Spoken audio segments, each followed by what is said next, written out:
오늘 좋은 아침 3부 초대석 시간에는 제20기 민주평통 달라스 협의회 신임 회장에 위촉되신 김원영 변호사님과 함께하는 시간으로 꾸며보도록 하겠습니다. 이 자리에 신임 김원영 협회 회장 나와 계십니다. 안녕하세요. 안녕하세요. 동포 여러분 반갑습니다. 네, 진짜 저희 좋은 아침 초대석에 오신 거는 처음이고요. 무엇보다도 저는 그간의 변호사님으로 이제 알고 있었는데 또 이렇게 협의 회장님으로 선출이 되셨어요. 정말 반갑습니다. 그리고 축하드려요. 네, 감사합니다. 네, 자 그러면 일단 간단하게 소감 한마디 좀 부탁드릴게요. 네, 몇 년 동안 남북관계가 꽉 막혀 있죠. 그렇죠. 저희가 문재인 대통령 네. 임기 초반을 생각해 보면 그러니까 평창 동계올림픽 있기 전에 남북관계가 거의 일촉즉발의 상황까지 갔었어요. 네네. 다들 기억하실지 모르겠네요. 맞아요. 다 아마 기억하실 네, 거예요. 다들 기억하시죠. 몇 네네. 년 전이라 한 4년 전이라 그렇죠. 그렇죠. 근데 이제 그 위기를 슬기롭게 넘겼죠. 네. 남북 정상회담 그리고 북미 정상회담 그리고 심지어는 미국 대통령, 문재인 대통령이 그 383 넘어갔다 오기도 하고. 네, 그런 네. 상징적인 상징적인 행위들을 통해서 남북 관계가 이제 많이 풀렸었는데, 네. 그러다가, 다시 좀 이렇게 얼어붙는 것 같은 느낌은 있어요. 네. 네. 그래서 북한이 원하는 그런 내용들을 전부 다 들어줄 수는 없었죠. 그렇죠. 그리고 그 미국에서도 트럼프 정부가 원하는 그런 정치적인 노림수들이 좀 있었고요. 네. 이런 부분들 때문에 다시 남북 관계가 얼어붙었어요. 네. 그래서 이 얼어붙은 남북 관계를 다시 타개하고 우리 남북이 다시 뭐 완전히 하나가 아직은 되지는 않았지만 네. 민족으로서의 동질감을 가지고 다시 화합의 장으로 나아갈 수 있는 그런 밑거름이 되는 이 시기라고 생각을 해요. 네. 네. 그래서 책임감이 무겁고요. 그러네요. 동포들의 협조가 많이 필요하다라는 말씀 드리고 싶습니다. 그러게요. 진짜 어떻게 보면 좀 시기적으로 굉장히 좀 시대적 소명이 더 무거워졌다라고 좀 생각이 들어요. 그런 때에 또 이렇게 회장님이라는 직책을 맡게 되셨어요. 그러면은 사실 이미 많이들 알고 계시겠지만 또 새롭게 많이 유입되는 또 우리 한인 동포 사회가 굉장히 확장이 되고 있잖아요. 민주평통 자문회의에 대해서 도대체 어떤 기관인가 굉장히 궁금해하시는 분들도 계실 것 같아요. 네, 민주평통 자문회의는 여러분들 모르시는 분들이 굉장히 많을 거예요. 네. 헌법에 의거해서 국민들이 만들라고 한 기구예요. 그래서 그 정부 조직법 이런 게 아니고요. 네네. 헌법으로 이거는 민주평통 자문회의를 만들어라라고 네. 국민들이 명령을 해준 거예요. 그래서 이거는 법률로 폐지를 할 수가 없고요. 네. 헌법이 개헌되지 않는 이상은 우리나라에 존속하는 그런 기구고요. 그렇군요. 네, 그리고 그 기구의 특징은 대통령이 항상 의장이에요. 그러니까 가장 수장이 된다는 그렇죠. 거죠? 대통령이 항상 수장이 돼서 통일 정책을 만드는 거예요. 네네. 그리고 그 통일 정책을 구체적으로 표현하는 곳이 통일부고요. 네. 그래서 이제 그 전에 그러한 통일 정책들을 만드는데 각 위원들이 위촉받은 위원들이 본인들의 의견을 표출하고 대통령께 자문을 드리는 네네. 그러한 헌법 기구라고 보시면 되겠어요. 그렇군요. 그러니까 헌법에도 명시되어 있는 어떻게 보면은 굉장히 강력한 좀 조직이 될 수도 있겠구나라는 생각이 들어요. 네, 그렇죠. 굉장히 네네. 중요한 기구라고 봐야죠. 그러네요. 그러면은 사실 저 그전에는 이렇게 평통위원으로 이제 활동들을 하신다 뭐 이러면은 그냥 나라를 위해서 좋은 일을 하시나 보다라고 했는데 사실은 이제 국민들을 어떻게 보면 국민들을 대변하는 자로서 대통령이나 또 여러 가지 그런 일들에 좀 자문을 구하고 어떻게 보면 또 직간접적으로 영향을 미칠 수 있는 아주 중요한 그런 기구네요. 네, 그렇죠. 그래서 보수 정부 때도 그렇고 진보 정부 때도 마찬가지인데요. 네. 평통위원들 구성을 보면 진보적인 분도 계시고 중도적인 분도 계시고 네네. 보수적인 분들도 계세요. 네. 그래서 진보, 중도, 보수가 아우러져서요. 어떨 때는 뭐 더 진보적으로 가라고 하는 그런 정책 제언도 드리는 분도 계시고, 네네. 아주 중도를 지키는 분도 계시고, 또 아주 이건 너무 많이 나갔다. 네. 브레이크를 좀 걸어라라고 정책 제언을 해주시는 그런 역할을 해주신 분들도 계세요. 그래서 그렇군요. 어떻게 보면은 우리나라 통일 정책에 균형을 잡아주는 균형자적인 역할을 하고 있다라고 보시면 되겠어요. 그렇군요. 아, 귀에 쏙쏙 박히는 설명으로, 아, 그렇구나. 민주평통위원회가 이런 일들을 하고 네네. 있구나를 좀 알게 된 것 같아요. 그러면은 요번에 이제 달라스 협의회의 그 20기 위원들은 몇 네. 명으로 구성이 되었는지요? 저희 그 20기 위원들은 이제 총 77명이에요. 생각보다 많네요. 네, 그게 달라스 위상을 보여주는 거죠. 그러네요. 네, 진짜로. 달라스가 인구가 많이 늘었어요. 아무래도 이런 해외 인구의 변화 추이를 무시할 수 없기 때문에 네네. 그 늘은 인구만큼 그리고 이런 달라스의 정치력 신장과 함께 본국 정부에서도 더 배려를 해준 것이 아닌가라는 의견이 듭니다. 네네. 그러면은 그 19기와 비교해서 어떤 변화가 있는지 또 그 자문위원 증가가 갖는 의미가 지금 잠시 말씀은 해주셨지만 이제 여기 달라스 지역의 위상이 좀 올라간 거다. 네. 나라에서도 그런 것들을 좀 인정해준 비율이다라고 네. 이제 말씀을 해주셨어요. 좀 더 네. 구체적으로 말씀을 해주세요. 대략 그 20기에는 여성 위원과 남성 위원의 숫자가 대략 비슷해요. 아, 그래요? 거의 비슷해요. 반반? 네, 거의 반반이에요. 네네. 네, 여성의 인권이 이만큼 신장했다라고 보시면 돼요. 그러게요. 예전에는 몇 분이 안 계셨던 것 같은데요. 대략 한 3분의 1이 채 안 됐었는데요. 이번 기회는 그 여건이 그만큼 더 신장이 됐다. 그러면은 그 여건이 많이 신장이 됐다. 그러는데 이제 그래도 어떤 여성분들이 더 확 늘어나게 된 어떤 계기가 좀 있을 것 같아요. 그렇죠. 이게 작년과 재작년을 관통했던 미투 무브먼 있었잖아요. 네네네. 네. 그렇죠. 그런 영향도 굉장히 많이 받은 것 같아요. 우리가 그렇군요. 전체 우리 구성원들의 반이 여성인데 구성원들의 반을 빼놓고 어떻게 우리가 갈 수 있느냐라고 하는 그러네요. 그렇죠. 그런 무브먼이 있었죠. 네네. 당연한 귀결이라고 보고요. 저도 어머니 있고 누이 동생 있고 딸이 있는데 네. 동등하게 이렇게 차별받지 않고 동등하게 대우받는 그런 대한민국과 대한민국 정부 그리고 미주 사회가 됐으면 하는 그런 여망이 여기에 담겼다고 보시면 됩니다. 그런 데에서 아주 좋은 모델을 좀 제시한 것이 네네. 이 달라스 평통위원회가 네. 아닌가라는 생각이 또 드네요. 그러면은 뭐 이제 더 임원진들이나 그런 것들도 다 이렇게 거의 끝나가고 계신 건가요? 어떠신가요? 임원 구성은 아직도 구상 중인데요. 네. 그러니까 임명받은 지 얼마 안 돼서 네. 아직도 구상 중입니다. 그렇죠. 그리고 사실은 어떤 그 책임감도 있지만 좀 이렇게 기대하시고 그런 것들이 있을 것 같아요. 사실 이번에 처음으로 이렇게 뭐 회장님은 되셨지만 그 전부터 이미 인볼브 되셨었잖아요. 네, 이번이 제가 민주평통 네 번째 임명받은 거예요. 네, 그래서 그러니까 장기간 함께 하셨단 말이에요. 그러니까는 계속 하지는 못했고요.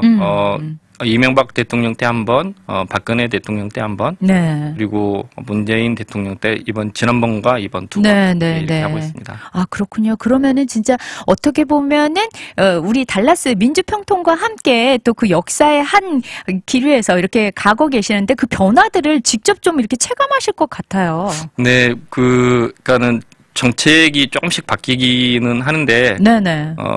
평화통일이라고 하는 큰 물줄기는 바뀌질 않아요. 진보 정부든 보수 정부든. 네네. 네, 그래서 그런 면에서 보면 민주평통이 굉장히 일관성이 있는 단체라고 보여지고요. 네. 그리고 워낙에 또 쓴소리를 하신 분도 많고 또 중립을 지키시는 분도 많고 이런 분들이 계시다 보니까 네. 정부도 통일 정책을 그 평화통일이라고 하는 그 대전제에서 급격히 바꾸는 그런 통일 정책은 펴지는 못하게 그러겠죠. 중심을 잡아주는 그런 중심을 잡아주는 기구다라는 생각이 들어요. 네, 그러네요. 그리고 이제 뭐 그전에는 위원으로 계셨지만 이제는 회장님이 되신 거잖아요. 그러다 보니까 동포사회들의 목소리에 더 귀를 여시게 될 것 같고 그것을 또 어떻게 잘 전달해야 할까라는 생각으로 밤잠을 설치실 날이 많아질 것 같다라는 생각이 좀 들긴 하네요.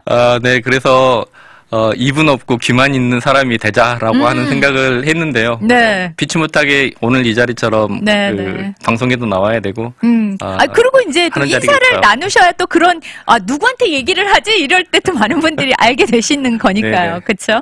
자, 그러면은 좀, 뭐 평통 얘기는 조금 이따가 또 이제 말씀을 또 나눠볼 텐데요. 개인적인 좀 질문도 드리고 싶어요. 그 전에 아까 네네네. 그 하나 빼먹은 게 있는데요. 아, 그래요? 그러니까는 아까 평통에 대해서 물어볼 때 이제 그건 본론적으로 대한민국에 있는 그런 본론적인 이야기를 하는 거고요. 그렇죠. 대한민국에 있는 평통위원과 해외에 모두 공통적으로 적용되는 그런 말씀을 드린 거고요. 네. 해외 평통위원은 또 다른 특이한 기능이 하나가 더 있어요. 아, 뭔가요? 네. 그러니까는 한국에서는 모두가 다 남북이 갈리는 같은 민족이잖아요. 그렇죠. 그렇죠. 똑같이 이익을 보고 또 손해를 보는 그러한 동반자적인 관계에 있는데 해외에서는 달라요. 아, 어떻게 다른가요? 해외 평통은 우리가 살고 있는 곳이 외국이고 그리고 또 그 큰 외국 사회에 그 뿌리를 받고 살고 있다 보니까 네. 나는 해외 평통위원은 민간 외교관의 역할도 같이 겸해야 돼요. 아, 네. 민간 그렇죠. 외교 역할도 해야 네. 된다. 네, 그렇죠. 그래서 네. 해외 평통이 굉장히 역할이 중요한데요. 네, 네.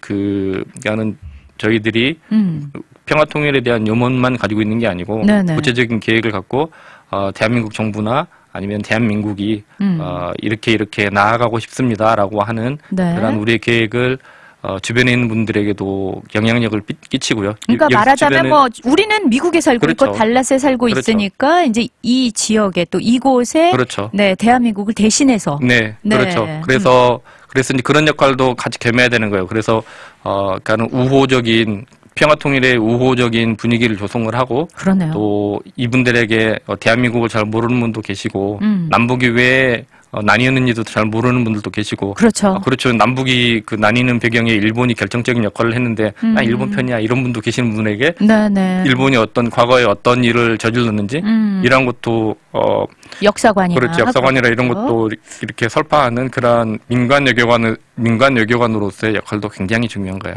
빼놓을 수가 없는 거죠. 굉장히 중요하죠. 네. 그 동안에는 이것까지는 생각을 못했는데 네. 진짜. 다른 외국에 살고 있기 때문에 외국인들에게 외국에 살고 계신 분들에게 우리 대한민국의 입장을 대변해서 얘기해주고 알려주는 게 정말 중요하다라는 생각이 네, 드네요. 네, 그렇죠. 그래서 평통 협의위원들은 기본적으로 외국분들 아니면 주변 분들에게 이런 영향력을 미칠 수 있는 분들을 네. 선출을 보니까 명단을 보니까 그런 분들 선출을 하신 걸로 제가 알고 있어요. 아 네. 그렇군요. 진짜 한 분 한 분이 작은 외교관이다라고 네, 생각을 그렇죠. 하면 되겠네요.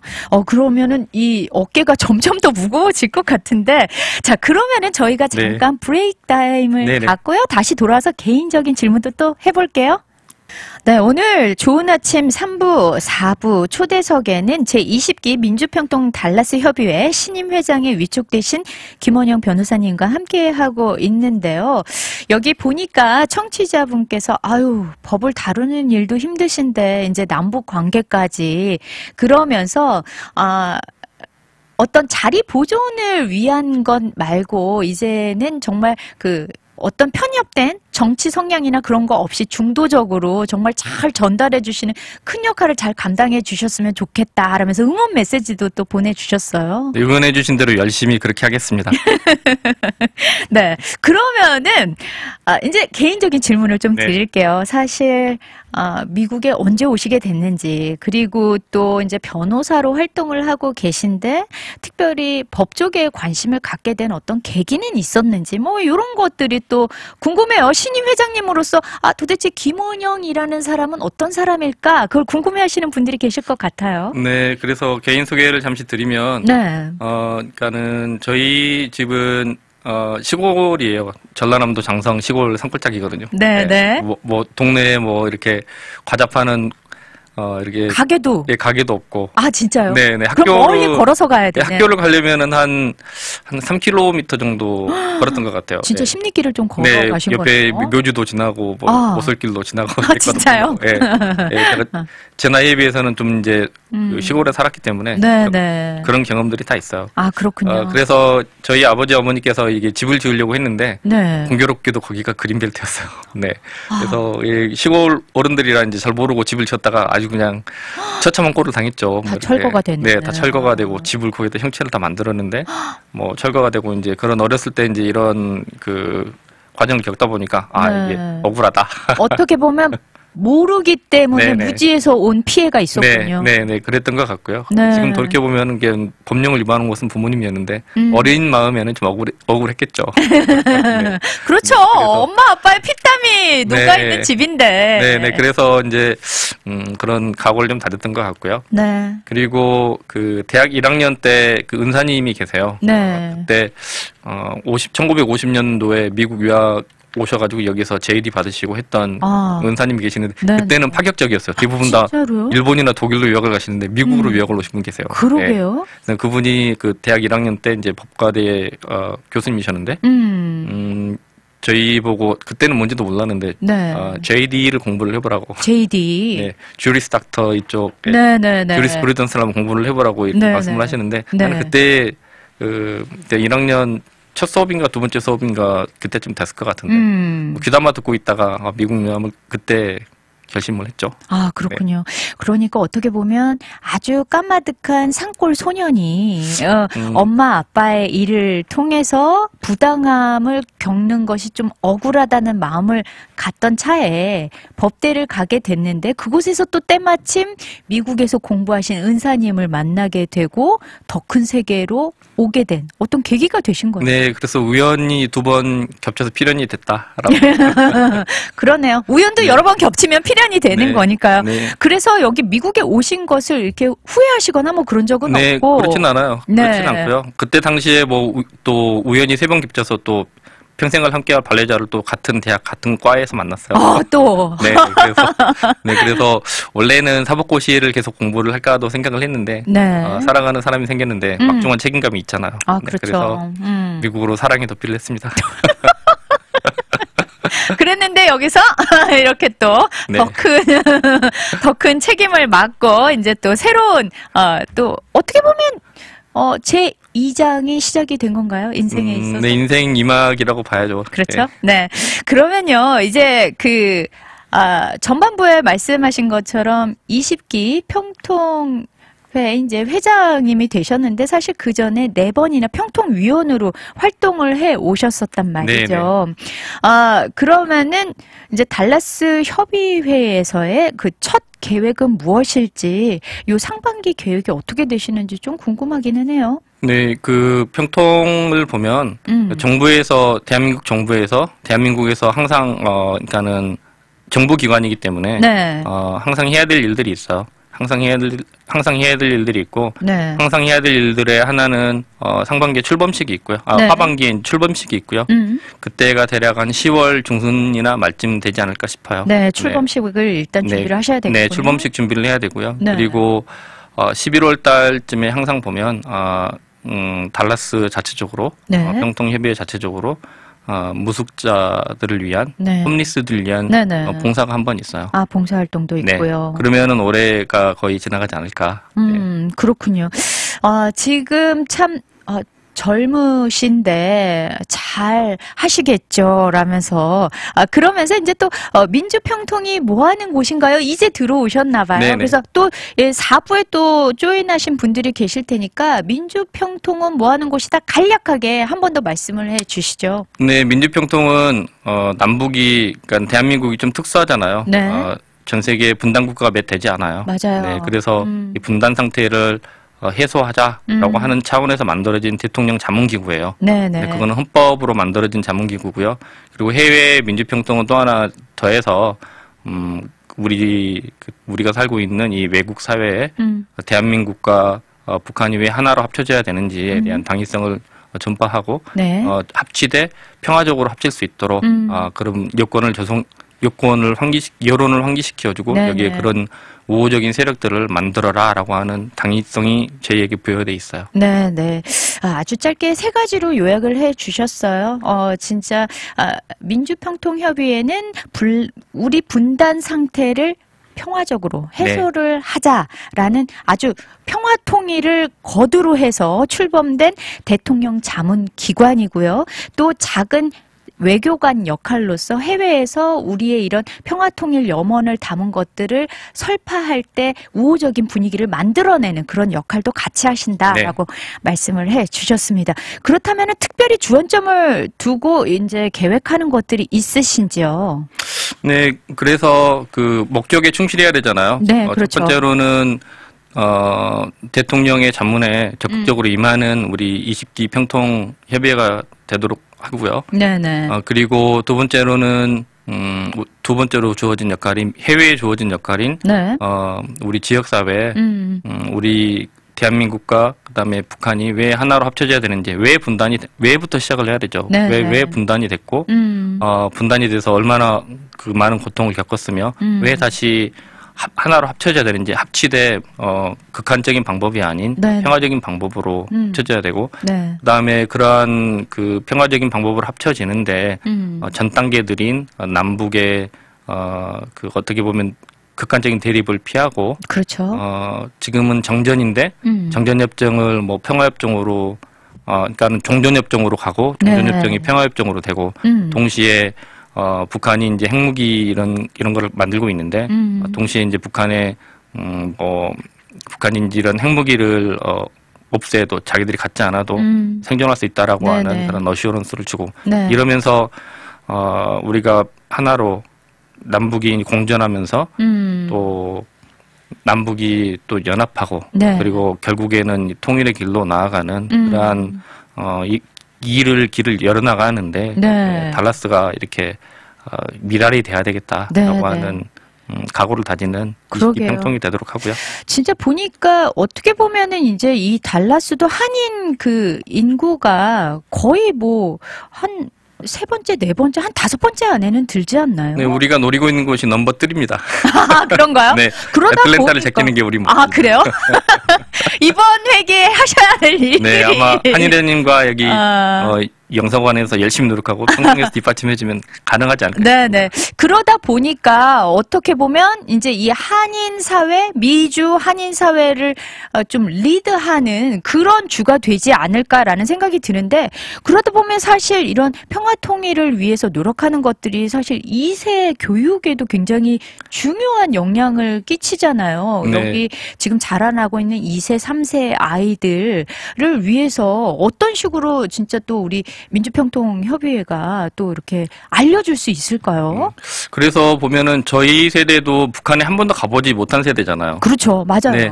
저희도 한 번도 가보지 못한 분들이 가보신 분들보다 훨씬 많을 거예요. 그죠? 맞아요. 하지만 우리의 유머는 항상 평화통일이라고 이야기를 하잖아요. 네네. 그만큼 교육이 잘 된 거예요. 그렇죠. 네, 하지만은 우리는 여건이 지금 그 해외에 살고 있기 때문에 우리 아이들이 배우고 듣고 배우는 것이 다 외국어고 이 나라 거를 배우고 있기 때문에 그만큼 가르치기가 어려워요. 그렇죠. 네, 저희도 자녀들을 이렇게 기르고 있지만 그런 부분 가르치기 정말 어렵더라고요. 좀 한계가 있죠. 한계가 있는 거예요. 네네. 분명히 한계가 있는 거예요. 그래서 실질적으로 가르치고 있는 교육기관들이 있어요. 네. 한국학교, 한글학교. 네, 그렇죠. 한국학교 및 한글학교에서 실질적으로 이렇게 교육을 하고 있는데 그분들이 가르칠 때 좀 더 주안점을 둘 수 있도록 이렇게 그러니까 서로 좀 협력을 좀 해야 될 것만 같아요. 그렇죠. 그래서 그러니까 주도권 다툼 하지 않고 약간 적극적으로 협조해드리고 협력을 구하는 그런 관계가 됐으면 좋겠고요. 네네. 그리고 그 평통에서 주재하는 뭐 통일 골든벨, 맞아요. 네, 등등 이러한 행사들도 있으니까. 그럼 역사 의식을 높일 수 있는 행사들이잖아요. 네, 그거 준비하면서 배우는 거죠. 네네, 맞아요. 준비하면서 미래의 인재를 미리 발굴해서 기리는 거예요. 네네. 돈 낭비가 아니라 그런 관점에서 봐주시면 동포 여러분께서도 적극적으로 참여해주시고 우리 아이들이 뭐 예선에서 탈락하는 한이 있더라도 그렇죠, 그렇죠. 그러면서 한자라도 또 배우게 되는 거니까요. 한글도 배우고 역사의식도 고취하고 그러한 일석이조의 효과를 누리시기 바랍니다. 아, 그러니까요. 여기 보니까 변호사님 축하드리고 대한민국을 위해 굳건한 디딤돌이 되시기를 기대합니다라고 네, 감사합니다. 말씀을 하셨어요. 네. 그러면서 그런데 또 다른 분은 그런데 통일을 위해서 재미동포가 뭘 할 수 있을까요? 여러 가지 한계점이 좀 이렇게 있어서 진짜 돕고 싶은 마음이 있으신가 봐요. 네. 그래서 첫 번째로는 부모님이시면 아이들에게 왜 남북이 분단됐는지 왜를 반드시 이야기를 해줘야 돼요. 왜 분단이 됐는지. 그래서 우리 손조들은 분단 상태를 해소하기 위해서 어땠는지, 또 독립을 쟁취하기 위해서 어떻게 싸우고 목숨을 바쳤는지에 대해서 먼저 교육들을 해주시고, 그리고 또 밖으로 나가서는 집에서는 가장과 어머니 역할이겠죠. 그렇죠. 밖으로 나가서는 일터에 외국인 친구들 아마 분명히 있을 거예요. 그렇죠. 뭐 안 되는 영어지만 뭐 따따붙다 영어지만 물론 저를 포함한 모든 분들이 1세들이 항상 영어는 괴롭잖아요. 힘들죠. 누구든 그래. 네. 하지만은 안 되는 영어라도 손짓발짓 해가면서 왜 남북이 분단되고 왜 평화적으로 하나가 돼야 되는지 이런 민간 외교관으로서. 그렇죠. 우리 모두가 그렇게 기여를 하다 보면 이 지역이 바뀌는 거예요. 나라가 그렇습니다. 바뀌는 거죠. 맞습니다. 작은 행동 하나, 말 하나가 우리 사회를 바꿀 수 있으니까요. 자, 그러면은 이제 시간이 벌써 이렇게 많이 지나 버렸네요. 마지막으로 동포 사회에 인사 부탁드릴게요. 네, 여러분들 민주평통 잘 모르시는 분들은 오늘 시간 통해서 민주평통이 어떤 기구이고 대한민국이 나는 평화통일 위해서 이렇게 노력하고 있구나. 그래서 노력의 과정으로서 그리고 노력의 도구로서 해외에도 민주평통이라고 하는 그런 자문기구를 두고 있구나라고 하는 아셨으면 하는 시간이 됐으면 좋겠고요. 그러니까 그 관심, 그쵸? 네. 그리고 두 번째로는 저희들이 이제 사업들을 할 건데 그 사업에 비판적인 말씀도 해주시고 잘하면 잘한다, 못하면 못한다 이렇게 해보면 어떠냐라고 하는 제언과 고언의 말씀들도 많이 기다리고 있겠습니다. 열심히 노력하는 20기 민주평통이 되겠습니다. 박수.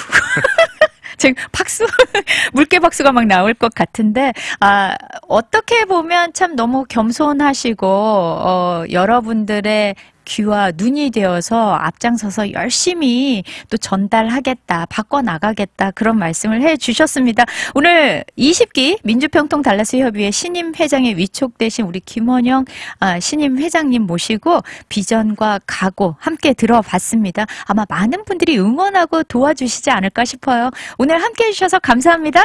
감사합니다.